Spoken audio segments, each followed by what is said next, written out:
Hi friends, welcome to my channel Santosh veg food. ఈరోజు మెంతికూర పప్పు చేస్తున్నానండి. కందిపప్పు అరగంట ముందు నానబెట్టుకున్నాను. కందిపప్పు సరిగ్గా ఉడకట్లేదని చెప్పని అలా చేస్తున్నానండి.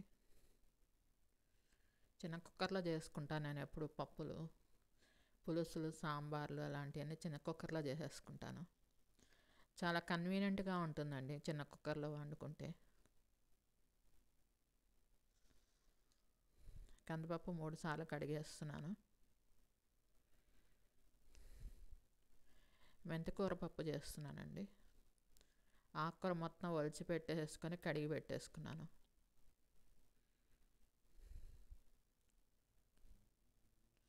ఉప్పు నీళ్ళల్లో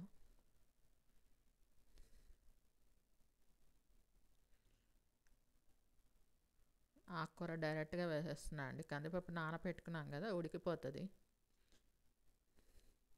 అదే విడిగా వండుకునేటట్టే పప్పు ఉడికిన తర్వాత ఆకుకూర వేసుకోవాలి గిన్నెలో.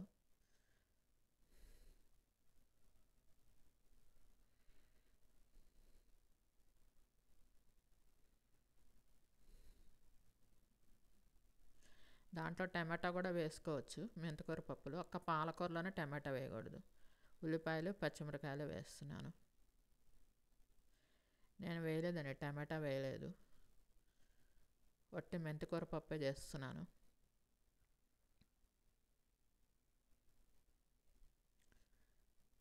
పచ్చిమిరకాయలు వేస్తున్నాను.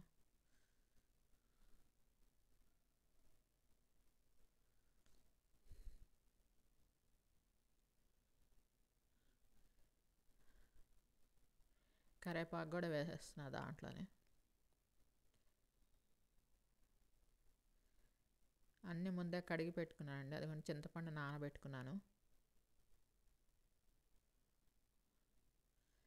సాల్టును పసుపు ముందే వేసేస్తాను కుక్కర్లో ఉడికేటప్పుడే.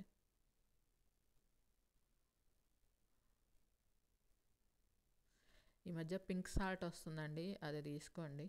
చాలామంది వాడుతున్నారు పింక్ సాల్టే.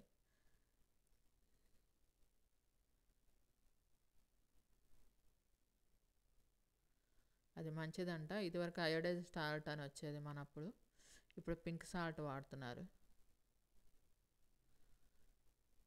5 విజిల్స్ వచ్చిన తర్వాత ఆపేసేయండి కుక్కర్.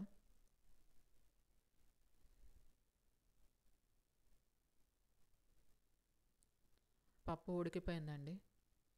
చాలా మంచిదండి షుగర్ పేషెంట్స్కి. పప్పు మిగిలిపోతే అది మీరు చపాతీలో వేసేసుకున్న నైట్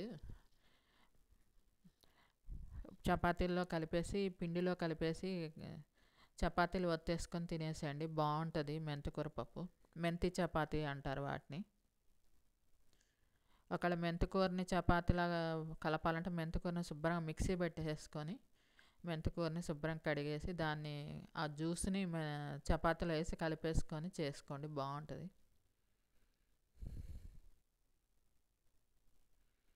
బాగా ఉడికిపోయిందండి పప్పు. ఇంకా తాలింపు పెట్టుకొని చింతపండు నీళ్ళు దాంట్లో గుజ్జు తీసి పెట్టుకున్నాను, దాంట్లో వేసేసాను. తాలింపు వేసేసుకున్నాము. షుగర్ పేషెంట్స్కి చాలా మంచిదండి మెంతికూర పప్పు. చాలా కనీసం వారానికి 2 సార్లన్నా చేసుకోండి. సరిపడా కారం వేసేసాను.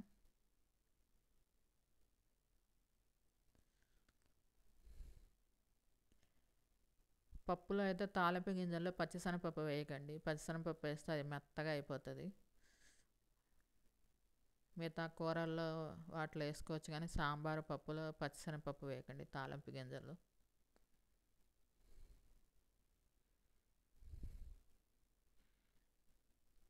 చాలా బాగుంటుందండి మెంతికూర పప్పు మాత్రం. టమాటా కావాలంటే టమాటా కూడా వేసుకోండి. నేనైతే వేయలేదు, ఒట్టి మెంతికూర పప్పే చేసుకున్నాను.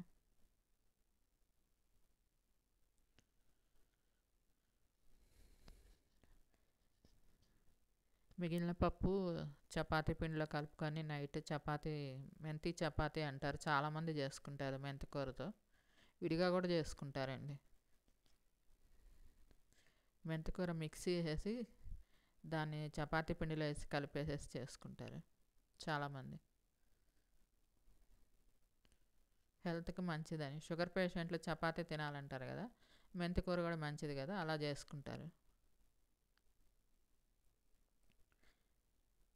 రైస్లోకి కాదండి, పప్పులు చపాతీలోకి కూడా బాగుంటుంది.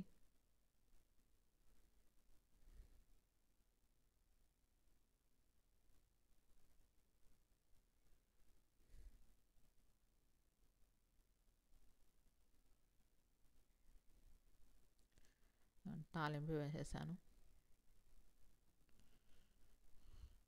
స్టవ్ మీద పెట్టి ఒక 5 నిమిషాలు ఉడకనిద్దామండి. మొత్తం చింతపండు గుజ్జు వేసాము, కారం వేసాము, తాలింపు వేసాం కదా, ఒక 5 నిమిషాలు ఉడకనిచ్చేసి ఆపేసుకోవడమే. మీకు ఈ వీడియో నచ్చినట్లయితే లైక్ చేయండి, కామెంట్ చేయండి. Thank you all. మీరు కనిపించకుండా చేయాలంటే ఈ కుకింగ్ చేసుకోవచ్చండి, కనిపించకుండా చేసుకోవచ్చు. మనం కెమెరా మన సైడ్కి పెట్టుకొని మన ఫేస్ కనిపించకుండా కుకింగ్ వీడియోస్ చేసుకోవచ్చు. మీకు ఈ వీడియో నచ్చినట్టయితే లైక్ చేయండి, కామెంట్ చేయండి. Thank you all. మీరు ఒకసారి ట్రై చేయండి, పప్పు చాలా బాగుంటుంది, మెంతికూర పప్పు. ఇలా చిన్న కుక్కర్లో అయితే చాలా కన్వీనియంట్గా తొందరగా అయిపోతుంది.